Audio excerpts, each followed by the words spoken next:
बाग में हमने सिद्ध बाबा बालकनाथ जी के शाहतलाई पहुंचने और वहां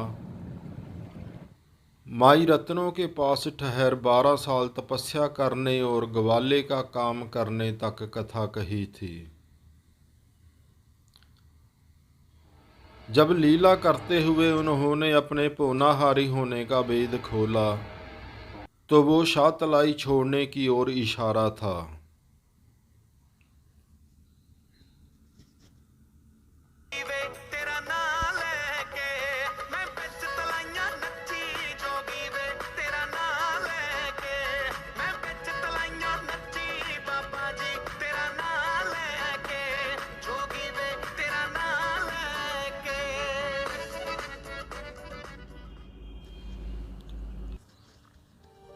परमाई रत्नों जी की भक्ति और प्रेम को देखकर सिद्ध बाबा बालकनाथ जी ने दयावश वहीं पास ही ठहर एकांत में तपस्या कर निवास करने का फैसला किया।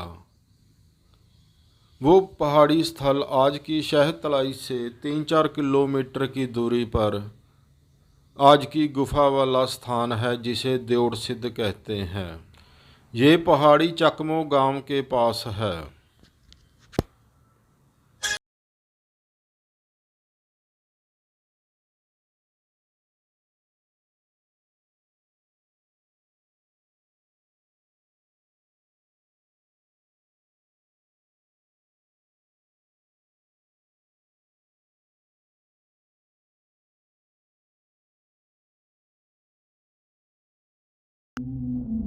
पहाड़ी पर बनी एक गुफा के पास बाबा बालकनाथ जी धूना लगा तपस्या में लीन रहने लगे। वहां गुफा के पास ही महान सिद्ध योगी ज्ञानी राजा भर्तहरि जी भी तपस्या में लीन थे। यहाँ तपस्यारत बाबा बालकनाथ जी की तपस्या भक्ति की चर्चा दूर दूर तक फैल गई थी। कहते हैं कि एक बार 9 नाथों में से एक गुरु गोरखनाथ जी, जिन्हें लोग शिव का अवतार भी मानते हैं, भ्रमण करते हुए इधर से गुजरे। यहाँ याद रखें कि हिंदू मतानुसार 9 नाथों और 84 सिद्धों का होना माना गया है।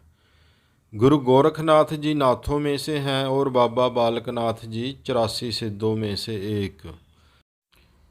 गुरु गोरखनाथ जी उस ऊंची अवस्था के धारणी थे जिन्होंने अपने गुरु मछेंद्र नाथ जी को असम कामाख्या में माया जाल से बचाया था और विकृत हो चुके तंत्र मंत्र को शुद्ध सात्विक व्याख्या कर इसे पुनर्स्थापित किया था।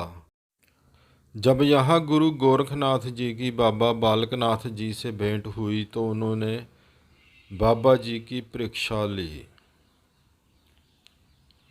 किंवदंती है कि बाबा बालकनाथ जी की शक्ति तपस्या से संतुष्ट हो उन्होंने बाबा जी को अपना शिष्य बनाना चाहा। बाबा बालकनाथ जी तो पहले ही गुरु दत्तात्रेय जी को गुरु धारण कर चुके थे। गुरु गोरखनाथ जी के चेलों ने जबरदस्ती की तो कानों में कुंडल पहनाने के लिए छेद करते समय खून की जगह दूध निकला। इसी वजह से आज उन्हें दूधाधारी भी कहा जाता है।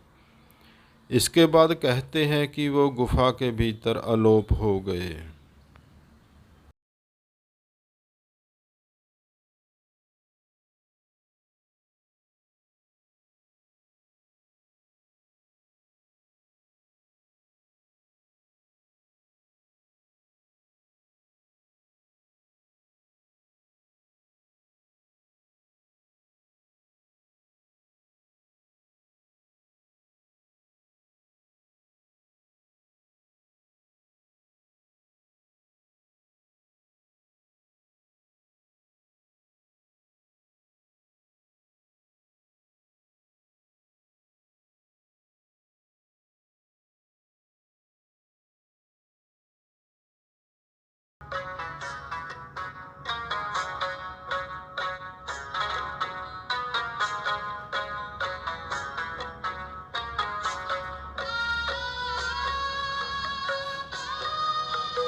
यहाँ मांगी गई इच्छा पूरी होने पर बकरे को चढ़ाया जाता है।